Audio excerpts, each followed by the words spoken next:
बिस्मिल्लाहिर्रहमानिर्रहीम। अस्सलाम वालेकुम जी बच्चों, क्या हाल हैं जी आपके। अच्छा भाई, एक्सरसाइज करनी है 4.5 और अगेन कहूँगा सब्सक्राइब कर लिया करें अगर आप देख रहे हैं तो, और लाइक करा करें और शेयर भी ज़रूर किया करें ताकि दूसरे बच्चों को भी पहुँच सके।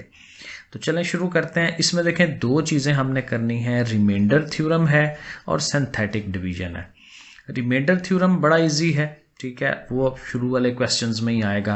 और जो सिंथेटिक डिवीजन है वो भी है, तो वो भी बड़ी आसान है, लेकिन वो अगले वाले सवालों में है। सो देखें, पहला जो क्वेश्चन है उसके लिए हमें उसने कहा है use remainder theorem to find the remainder. बाकी जो बच जाता है, रिमाइंडर का मतलब यही होता है जो बाकी चीज़ बचती है। व्हेन द फर्स्ट पॉलिनोमियल, जब पहली पॉलिनोमियल को डिवाइड किया जाता है सेकंड पॉलिनोमियल से, यानी हमें यहाँ उसने दो पॉलिनोमियल्स, दो अलजबरी जुमले वो दे देने हैं और कहता है पहले को हमने दूसरे से डिवाइड कराना है। तो डिवाइड कराएंगे तो बाकी क्या बचता है। ये वही सवाल हैं जो हमने 10th में पढ़े हुए हैं, ठीक है। ये एग्जैक्टली यही सारा प्रोसेस 10th में किया था। अब देखें करते कैसे हैं, ये बिल्कुल 10th वाला काम है। तो देखें सबसे पहले ये जिससे डिवाइड करना है ना, उसको आपने हमेशा ज़ीरो के इक्वल रख लेना है। ठीक हो गया, ज़ीरो के इक्वल रख लिया। अब इधर +1 है, जाहिर है उस तरफ गया तो -1, तो x की वैल्यू हमें मिल गई, x इज इक्वल टू -1। तो हमें क्या करना है कि ये जो हमारी सेकंड पॉलिनोमियल है, एक तो इसका नाम रखेंगे ना px, ठीक है, हर दफ़ा px ही नाम रखते हैं, और जहाँ x आ रहा है वहाँ x की जगह पे -1 हमने लगा देना है। सो देखें ये हमारे पास पहला ये स्टेप बनेगा इसका, px बराबर ये सारी अमाउंट लिखी और x की जगह पे -1, यहाँ पे भी, इस जगह पे भी, इस जगह पे भी, बाकी सारा वैसे का वैसे ही लिखना है। ठीक हो गया। अब इसे हल कर लें, -1 का स्क्वायर लें, +1 आएगा। 1 का स्क्वायर 1 नहीं होता, और माइनस उस इवन पावर की वजह से माइनस खत्म हो जाएगा। और 3 1s are 3, माइनस भी है, और साथ 7, और 7 और 1 8 हो जाता है, 8 में से 3 निकालें तो 5। तो ये जो 5 एंड पे बचा है ये हमारा रिमाइंडर आता है कि जब वो वैल्यू पुट कराएं तो एंड पे क्या चीज़ हमारे पास आती है, यही रिमाइंडर है। क्योंकि रिमाइंडर का मतलब ये होता है कि इस वाली को आप प्रॉपर इस पे डिवाइड कराएं, एक नॉर्मल जो डिवीजन है वो करवाएं और एंड पे देखें क्या बचता है।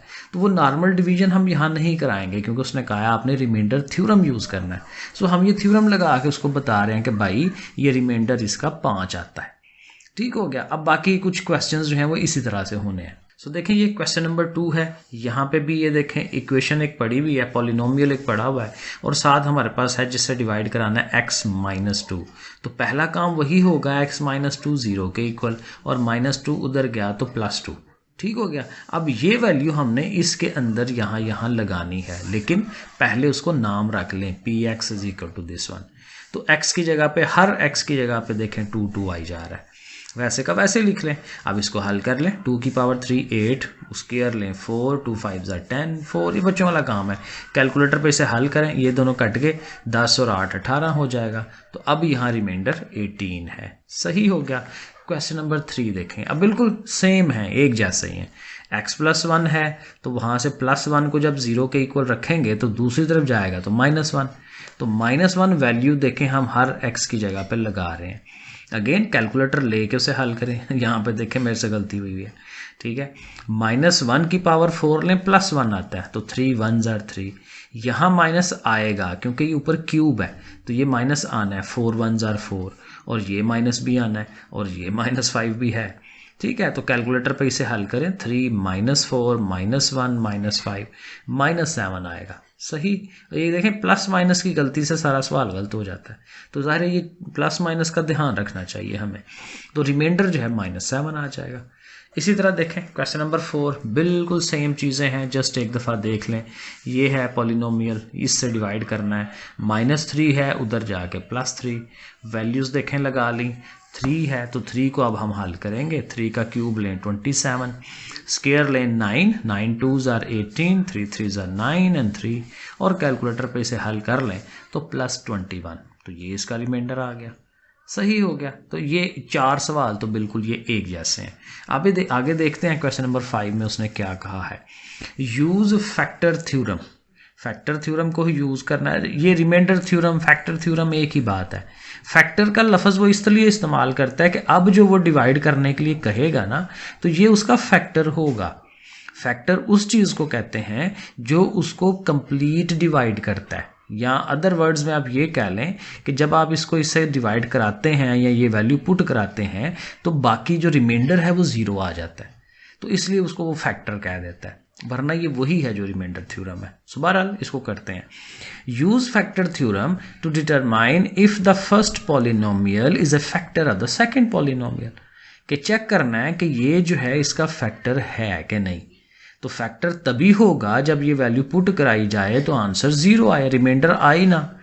तो अब हम चेक कर लेंगे, -1 है उधर ले गए +1 हो गया, इसका नाम वही px रखा, प्रोसेस वही है सारा, और अब x की जगह पे 1 1 आप लगाएं, हल करके देखें, आप अपनी प्रैक्टिस भी साथ साथ करें। सो ये देखें 1 हमने लगाया है और हल करके किया तो 0 आया है, तो जब 0 आ गया तो इसका मतलब ये है कि उसका फैक्टर है। ठीक है, तो हम नीचे लिख देंगे, सो x - 1 is a factor of the polynomial. सही हो गया, तो इतना सा काम है।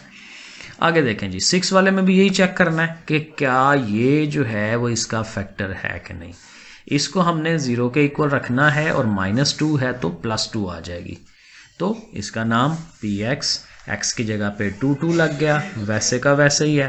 2 का क्यूब लें 8, स्क्वायर लें 4, 14, ये आपके सामने ही है। अब ये देखें 0 नहीं आया, ठीक है, -1 आ गया, तो फिर फैक्टर नहीं होगा। कौन? ये x - 2 इसका फैक्टर नहीं है, तो हम लिखेंगे x - 2 is not a factor.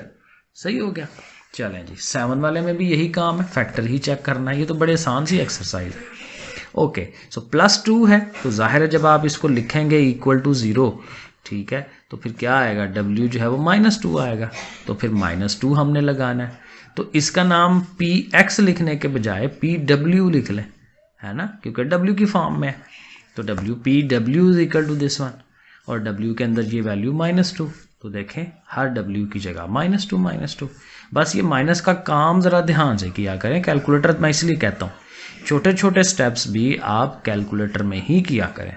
सही है, -2 का क्यूब लें कैलकुलेटर में, और कैलकुलेटर में क्यूब ऐसे ही लेना है, आपने ब्रैकेटें लगा के फिर क्यूब लेना है, वरना हाल ही -2 की पावर 3 लिख देंगे ना तो आंसर गलत आएगा। सो बहरहाल इस तरह से ये -8 आना है, 8 2 = 16, 2 का स्क्वायर लें ये 4 हो जाएगा, ठीक है, 4 2 = 8 हो गया, 2 माइनसेस प्लस हो गए, बाकी आपको पता है। तो अब यहाँ पे भी वो 0 नहीं आया, तो फिर हम कहेंगे कि w + 2 उसका फैक्टर नहीं है। क्वेश्चन नंबर 8 पे आ जाए। अब ये हल्का सा डिफरेंट है, हालांकि काम कोई खास नहीं है इसमें भी। कहता है ये जो x - a है, चेक करें कि ये इसका फैक्टर है कि नहीं। तो उसी तरह से x - a 0 के इक्वल, -a उधर गया a, तो x की वैल्यू a आ गई। इस वाले का नाम px रख लिया, तो जहाँ x है वहाँ a भी लिख लिया। तो देखें बड़े आराम से a की पावर n, तो दोनों कट के तो 0 आ जाएंगे। तो फिर ये जो x - a है वो फैक्टर होना चाहिए।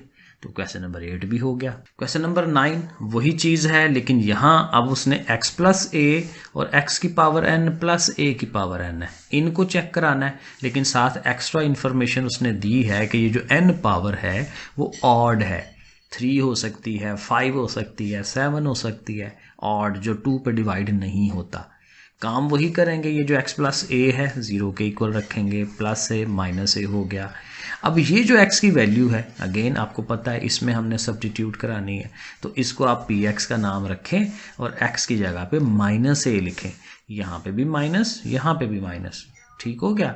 अब यहाँ हमें देखें, आपको पता है जब माइनस कोई नंबर हो और उसकी पावर हम देखते हैं कि वो इवन है कि ऑड है, ये मैं आम रूटीन में कहता हूँ कि जब इवन पावर होती है तो माइनस ख़त्म हो जाता है, ये कैलकुलेटर करके दिखा सकता है आपको, और जब ऑड पावर होती है तो माइनस ख़त्म नहीं होता। तो चूंकि उसने कहा है कि n ऑड है तो ये माइनस साथ रहने चाहिए, ये जाना नहीं चाहिए, ख़त्म नहीं होना चाहिए, तो हम साथ लिख देंगे। और अगर आप लिखना चाहें तो यहाँ कह सकते हैं कि n इज़ ऑड, उसको पता हो कि ये माइनस क्यों आया, n इज़ ऑड इस वजह से आया। तो अब वही बात, -an + an तो कट गए ना आपस में, तो आंसर 0 आ गया। तो फिर हमारा x + a जो है वो फैक्टर होना चाहिए। तो ये क्वेश्चन नंबर 9 हो गया। 10 पे आ जाए जी। 10 में क्या है, थोड़ा फर्दर और आगे की तरफ जा रहा है, कुछ और चीज़ें कहते हैं। व्हेन दिस वन, ये जो पॉलिनोमियल है, is divided by x minus 2। Okay, पता चल गया अभी तक तो वही है कि इसको इस वाली टर्म से डिवाइड कराना है। ओके, तो डिवाइड कराएंगे ना तो कहता है रिमाइंडर 1 आएगा, यानी 0 नहीं आएगा, 1 आएगा। तो कहते हैं अगर आएगा तो फिर वहां से k फाइंड करके दें। तो यहां तक तो वो कह रहे हैं कि आएगा रिमाइंडर 1, तो वो रिमाइंडर वाला पूरा प्रोसेस लगा के देख लेते हैं। तो x माइनस 2 से डिवाइड कराना है ना, तो उसको फिर वही 0 के इक्वल, -2 इधर गया +2, वैल्यू मिल गई। वो जो दूसरी इक्वेशन है उसको हमने px का नाम भी रख दिया। अब हर x की जगह पे ये 2 लिखते जाएंगे। तो उससे जब हल करेंगे ना तो ये k आएगा साथ साथ, है ना, तो k का आंसर हम निकाल पाएंगे। सो चलें पहले हम 2 लगाते हैं उनकी जगह पे। सो ये देखें जी, 2 लग गया, ठीक है। 2 की पावर 4 16, 3 की पावर वो 8 होता है, 8 2s are 16, 2 की 2 पावर 4 होता है, सार k है, साथ ये 3 है। अगेन यहाँ पे मैंने मिस्टेक कर दी है, तो ये नहीं है, ठीक है ना, ये नहीं है। तो यहाँ पे हल कर लें, 16 और 16 32, 32 और 3 35 हो जाएगा। 35 + 4k, सो ये देखें 35 + 4k, और इक्वल टू 1 क्यों रखा है, क्योंकि यही चीज़ तो रिमाइंडर होती है ना, ये वाली जो चीज़ आ रही है ये रिमाइंडर है। तो उसने कहा है भाई रिमाइंडर जो आना है वो 1 के इक्वल है, तो ठीक है, रिमाइंडर को 1 के इक्वल रख लें और इसको फिर हल कर लेंगे। यहाँ से इक्वेशन बन गई, क्योंकि इक्वल टू समथिंग आएगा तो इक्वेशन बन जाती है।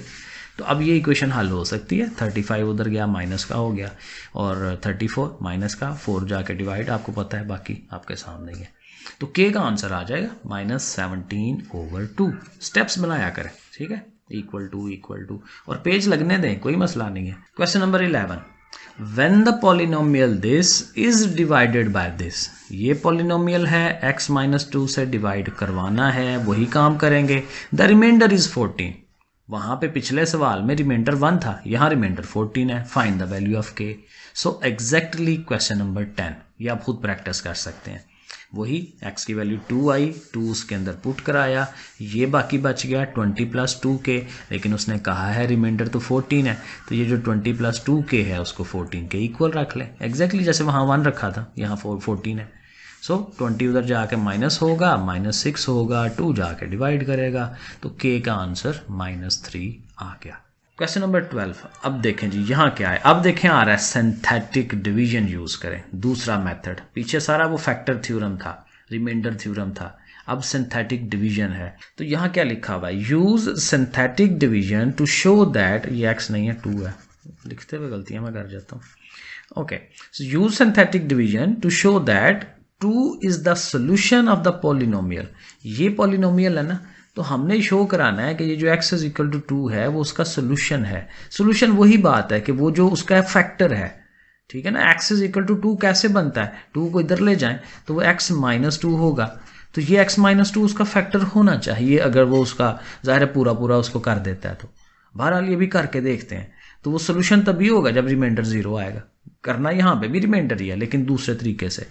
और एक और पार्ट कहता है एंड यूज द रिजल्ट, यानी कि जब आप ये प्रोसेस करेंगे सिंथेटिक डिवीजन का, तो जो आंसर आपके पास वो जो चीज़ आएगी वहां से इसकी फिर फैक्टराइजेशन कराएं, फैक्टर्स बनाएं। कितने फैक्टर्स बनते हैं, कौन कौन से बनते हैं। अब देखें, सिंपल बात ये है कि ये आपके पास है ना इक्वेशन, और इक्वेशन में देखें 3 पावर है, तो इसके जब हम फैक्टर बनाएंगे, फैक्टराइजेशन करेंगे, तो इसके 3 फैक्टर बनते हैं। ब्रैकेटों के अंदर 3 दफ़ा चीज़ लिखी जाती है, ये मैं आपको दिखाता हूँ, आंसर ऐसे आना है। तो ये देखें 3 फैक्टर हैं उसके, है ना, तो इसको फैक्टराइजेशन कहते हैं, फैक्टर्स बनाना। अब देखें करना कैसे है, करने पे आ जाए। सो देखें ये इक्वेशन है ना, आपने ये देखना है कि इसकी तरतीब लगी हुई है कि नहीं। पहले x की 3 पावर है, उसके बाद x की 2 पावर होनी चाहिए ना, वो नहीं है, तो आप उसको लिख लें 0x की 2 पावर, क्योंकि ज़ाहिर है वो है ही नहीं है, तो फिर 0 ही लगाएंगे ना, खुद से थोड़ी लगा लेंगे उसे। वो -7x और फिर आगे 6। आप देखें तरतीब प्रॉपर लग गई है, 3 पावर, 2 पावर, 1 पावर और उसके बगैर। अब क्या करना है, आपने इनके कोएफिशिएंट्स को ले लेना है, अददी सरों को ले लेना है। इसका कोएफिशिएंट 1 है, वो लिख लिया, इसका 0, इसका -7 और ये 6, ऐसे करके लिख लिए। और चूंकि ये उसने कहा है ना कि x इज इक्वल टू 2 आपने चेक करना है, तो वो आपने ऐसे लाइन लगानी है, ऐसे लाइन लगानी है, और यहाँ 2 लिख लेना है, जिससे आप उसको चेक करने लगे। अब करते कैसे हैं, करते इस तरह से हैं कि पहला नंबर वैसे का वैसे ही नीचे उतार लेते हैं, इसके यहाँ कुछ नहीं लिखते, सही है, जो यहाँ हो वही का वही नीचे उतार ले। फिर इससे इसको ज़रब दिलाएं, मल्टीप्लाई, 2 1s are 2, वो आपने यहाँ लिखना है। फिर इन दोनों को ऐड करते हैं, जमा, 0 का ऐड करने से तो फ़र्क नहीं पड़ेगा, 2 का 2 ही रहना। अब फिर जब यहाँ आ जाएं, इससे फिर इसको ज़रब दें, मल्टीप्लाई करें, 2 2s are, फिर 4 हो गया, आगे लिख लिया। 4 - 7 करें तो -3 आता है। 2 3s are 6, लेकिन साथ माइनस भी है तो वो आप यहाँ लिखेंगे। और अब देखें एंड पे आके चीज़ 0 हो जाती है, 6 में से 6 निकालें 0, तो जब एंड पे 0 आए तो फिर वही बात कि रिमाइंडर 0 है। तो वो जो कह रहा था कि चेक करें कि 2 सोल्यूशन है उसका, तो वो ठीक हो गया। तो हम कह देंगे कि x = 2 इज़ अ फैक्टर या is a solution of the polynomial. ठीक है, वो उसका सोल्यूशन है पोलिनोमियल का। अब फर्दर क्या हल करना है, फैक्टर्स कैसे बनाने हैं। अब देखें ये होता है रिमाइंडर, ठीक है, लेकिन इसके अलावा ये जो चीज़ है ना, इसको हम कहते हैं कोशेंट।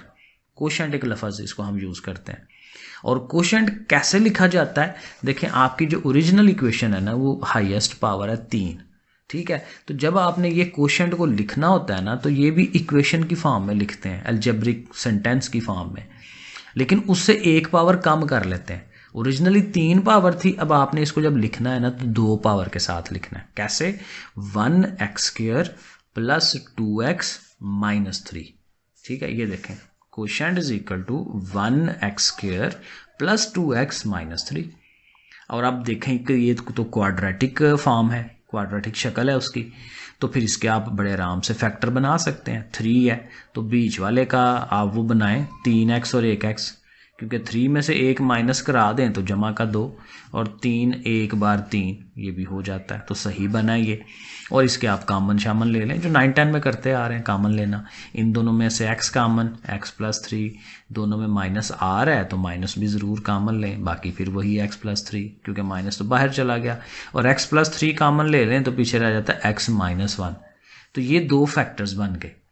लेकिन मैंने अभी कहा ना, चूंकि क्यूब की इक्वेशन है तो 3 फैक्टर्स बनने हैं, तो इन दोनों को तो लिख लेना, x + 3 और x - 1, ये लिख लिया। लेकिन तीसरा जो फैक्टर है, वो जो आंसर है हमारा उधर से आना है। ये जो था, ये हम कह रहे हैं ना x = 2, ठीक है, तो 2 जब उधर जाए तो x - 2 हो जाता है, तो ये x - 2 भी उसके साथ लिखें। तो ये इसके 3 फैक्टर्स हैं। तो दोनों काम यहाँ हो गए, फैक्टर भी बना लिए और ये चेक भी कर लिया कि ये 2 जो था इसका सोल्यूशन है। अब देखें बाकी सवालों में इसी तरह से ही होना है। क्वेश्चन नंबर 13 में भी उसने यही कहा हुआ है कि इसके ऊपर आपने इस आंसर को चेक करना है, तो फिर वही इसकी तरतीब पहले लगाएं। क्यूब है, स्क्वायर नहीं है, तो स्क्वायर वाले का 0 लिख के बाकी सारे वैसे ही लिख लें। तो अब इसके कोएफिशिएंट्स लिखें, इसका 1 है, इसका 0 है, -28 -48। चेक किसको करना है, x = -4 को, तो यहाँ -4 लिख लिया। ये रकम वैसे ही 4 1s are 4, माइनस भी है उसके साथ, 0 - 4 -4 ही होता है। अब ये दोनों मल्टीप्लाई, 4 4s are 16 और 2 माइनसेस प्लस हो गए, 16 में से 28 माइनस -12, फिर 4 12s are 48 और दोनों माइनसेस मिलके प्लस, और फिर वही एंड पे 0 आ रहा है। तो फिर डेफिनेटली ये जो x = -4 है, ये इसका सोल्यूशन है या इसका एक फैक्टर है, ठीक है। तो हम कह देंगे कि x + 4 इज़ अ फैक्टर। +4 इसीलिए कि x = -4 है ना, तो इधर आएगा तो +4 होना चाहिए, तो x + 4 इज़ अ फैक्टर। अब वही बात कोशेंट लिखना है, तो कोशेंट यहाँ से ये लिखा जाता है 1 पावर कम करके, 1x² - 4x - 12, वो हमने कोशेंट लिख लिया। अब इसके भी फैक्टर 12, तो 12 कैसे हो सकता है, 6 2 बार 12, 6 2s are 12, है ना। और चूंकि माइनस का 4 है तो 6 को माइनस रखें, बड़ी को माइनस रखें, तो -6 + 2 करें तो -4 ही आता है। अब आप कामन ले लें, x कामन निकाल लें, यहाँ से 2 कामन निकाल लें, x - 6 और x + 2, एक ये दोनों और एक ये जो x + 4 था, तो ये तीनों हमारे फैक्टर्स हो जाएंगे। क्वेश्चन नंबर 14 बिल्कुल वैसा ही, लेकिन थोड़ा सा बड़ा हो जाएगा सवाल, क्योंकि यहाँ ये 2 सॉल्यूशंस को चेक करना है, x = 2 को और x = -3 को। तो कोई बात नहीं, 2 दफ़ा हो जाएगा। और ये हमारे पास इक्वेशन है, ज़ाहिर है बड़ी है, 4 पावर, फिर 3, फिर 2, फिर 1, फिर 0, ज़ाहिर है x के बगैर। तो ये पहले ही प्रॉपर उसकी जो डिटेल है वो लगी हुई है, तरतीब लगी हुई है। सही है। आपने कोएफिशिएंट इनके जो हैं वो कोएफिशिएंट्स ले लेने हैं, अददी सर ले लेने हैं। सो 2, 7, -4, -27, -18 और पहले आप 2 पे चेक कर लें, इधर 2 लिख लें। 2 का 2, 2 2 ज़ा 4, 7 और 4 11, 2 11 ज़ा 22, 22 में से 4 निकाला है, वही प्रोसेस। 18, 18 2 ज़ा 36, फिर ये दोनों 9 हो गया, 9 2 ज़ा 18, 18 - 18 0। तो डेफिनेटली चेक हो गया कि ये जो 2 है वो उसका फैक्टर है। ठीक है, अब क्वोशंट को लिख लें, लेकिन चूंकि अब वो इस तरह लिखने की ज़रूरत नहीं है 2x³ 11x², क्योंकि अभी एक दफ़ा फिर चेक होना है -3 पे। तो आप यही नंबर्स को ऐसे का ऐसे ही नीचे लिख लें, 2, 11, 18, 9। और अब किस पे चेक करना है? -3 पे। सो देखें -3 पे चेक कर लेते हैं। 2 ऐसे ही, 3 2 ज़ा 6, 11 में से 6 5, 5 3 बार 15, 18 में से 15 3, 3 3 बार 9 और फिर ये 0 हो गया। तो बिल्कुल ठीक है, तो ये भी उसका फैक्टर है। तो अब ये रह गया आपके पास, तो अब लिख लें क्वोशंट, क्योंकि अब और कोई चीज़ तो हल नहीं करनी ना। सो 2x², 5x एंड 3, क्योंकि एक एक पावर कम होती जाती है। तो ये क्वोशंट 2x², 5x एंड 3। अब फिर फैक्टर बना लें इसके, क्योंकि यहाँ पे भी उसने फैक्टर बनाने के लिए कहा हुआ है। सो 2 3 ज़ा 6। अब 6 कैसे हो सकता है? डेफिनेटली 2 3 ज़ा से ही होता है, और 2 और 3 मिलके 5 भी हो जाते हैं। बिल्कुल सही है। बाकी कॉमन ही लेना है, इन दोनों में से 2x, x+1 हो गया, इधर से 3 कॉमन, x+1 सेम है, x+1 इधर, 2x+3 इधर आ गया। ये मैं इसलिए नहीं करवा रहा क्योंकि ये बड़ी दफ़ा किया हुआ है कॉमन कैसे लेते हैं। ठीक है, 9 10 में भी आप करके आए हैं। सो बहरहाल ये दोनों आगे, और ऊपर से 2 आंसर्स भी, क्योंकि ऊपर से क्या 2 आंसर्स आने हैं? x = 2 है ना, तो x - 2 इधर आएगा तो -2, और -3 है तो इधर आके plus, x+3, x - 2 and x+3। ये 2 आंसर्स भी उसके साथ लिखेंगे कि भाई वो दोनों भी हैं, और ये जो हमने 2 आंसर्स ये निकाले हैं वो भी हैं। तो 4 फैक्टर्स, क्योंकि हाईएस्ट पावर 4 थी ना, तो 4 फैक्टर्स बनने हैं। लो जी, क्वेश्चन नंबर 15 देखते हैं। Use synthetic division to find the values of p and q। अब यहाँ फिर वैल्यूज फाइंड करने वाला काम आ गया, लेकिन सिंथेटिक डिवीजन से।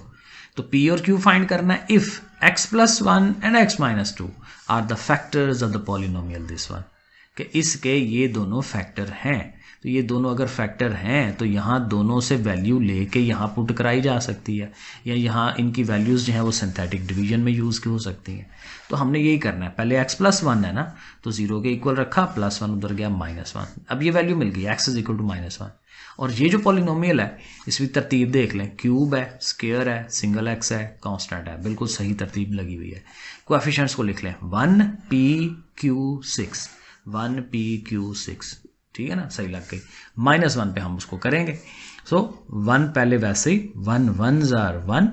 अब p में से 1 तो नहीं माइनस हो सकता, p - 1 ऐसे ही लिख देंगे।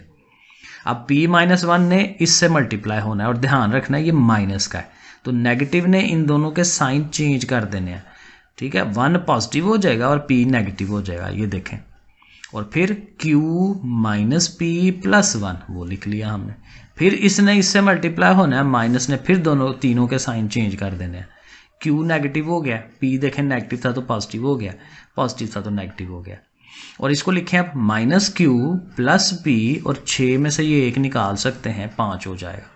अब ये रिमाइंडर है, जाहिर है ये रिमाइंडर होता है, लेकिन चूंकि उसने कहा है कि वो तो उसका फैक्टर है, तो फिर रिमाइंडर तो 0 होना चाहिए। तो ये जो रिमाइंडर आ रहा है हम उसको खुद ही 0 के इक्वल रख लेंगे, इक्वेशन बना लेंगे, और फ़ायदा हमें मिल जाएगा। +5 है, उधर ले जाएं -5। ये हमारी इक्वेशन नंबर 1 हम एक साइड पे रख देंगे। सही है। और अब यही सारा जो प्रोसेस है दूसरी के लिए, क्योंकि एक था ना x+1, दूसरा था x-2, अब इसके लिए करेंगे। यहाँ से वैल्यू क्या आएगी, x = 2, तो वो हम लेके ये देखें x = 2, और दोबारा वही लिखेंगे 1p/q एंड 6, और 2 पे आप चेक कराएंगे उसी तरह। 1 ऐसे ही, 2 1 ज़ा 2, p+2 हो गया। अब p+2 ने 2 से ज़रब होनी है, 2p एंड 2 2 ज़ा 4 वो लिख लिया। q + 2p+4 ये लिख लिया। फिर इस सारी ने, तीनों ने 2 से ज़रब होनी है, 2 2 ज़ा 4, 2q एंड 2 4 ज़ा 8। फिर वही 4p, 2q और 6 और 8 14। ये रिमाइंडर है, इसको 0 के इक्वल होना चाहिए, तो हमने देखें इसको 0 के इक्वल लिख लिया। यहाँ से देखें 2 कॉमन आ रहा है सब में से, ठीक है ना। 2 अगर निकाल दें तो ये 2 2 2 ज़ा 4, 2 1s are 2, 2 7s are 14, तो ये आ जाती हैं चीज़ें। और वो जो 2 कॉमन लिया है ना वो उधर 0 के पास जाके ख़त्म हो जाएगा, तो वो कॉमन वाले को लिखने की ज़रूरत नहीं है, एक ही दफ़ा उसको कह दें कि भाई वो 0 की तरफ गया है और ख़त्म हो गया। अब +7 है, इस साइड पे गया तो -7, तो ये इक्वेशन नंबर 2 मिल गई हमें। अब इक्वेशन 1 और 2 को साइमल्टेनियसली सॉल्व करवा के P और Q का हम आंसर ले सकते हैं। तो इसमें है P एंड Q, इसमें है हमारा -Q एंड P। आमने सामने दोनों को अगर रख लेना तो सीधा सीधा आंसर हमें मिल सकता है। ये देखें दोनों इक्वेशनों को हमने ऊपर नीचे लिख लिया और यहाँ नज़र आ रहा है कि इसके पास नेगेटिव Q है, इसके पास पॉजिटिव Q है, तो इन दोनों ने कट जाना है। सही है, 2P और एक ये P, 3P हो गया, -7 -5 -12, 3 ने उधर जाकर डिवाइड करना है, 3 4s are, तो P का आंसर हमें मिल गया -4। और किसी एक इक्वेशन में लगा लें, तो ये वाली इक्वेशन हम लिख रहे हैं 2P + Q = -7, तो P की जगह पे ये जो आंसर निकाला है वो लिख लिया। और अब क्या होगा, 2 4s are 8 हो जाएगा, नेगेटिव भी है, और -8 उधर जाएगा तो पॉजिटिव। ये बच्चों वाला काम, 8 में से 7 निकालें 1, तो Q का आंसर भी आ गया। ये है तो थोड़ा सा लेंथी, लेकिन काम देखें वही है। अगर आपने प्रैक्टिस की हुई है, कुछ भी नहीं है सवाल ये वाला, ठीक है। जो जो रिमाइंडर्स आते जाएं उनको 0 के इक्वल रख लें और 2 इक्वेशनें बना लें। सही है।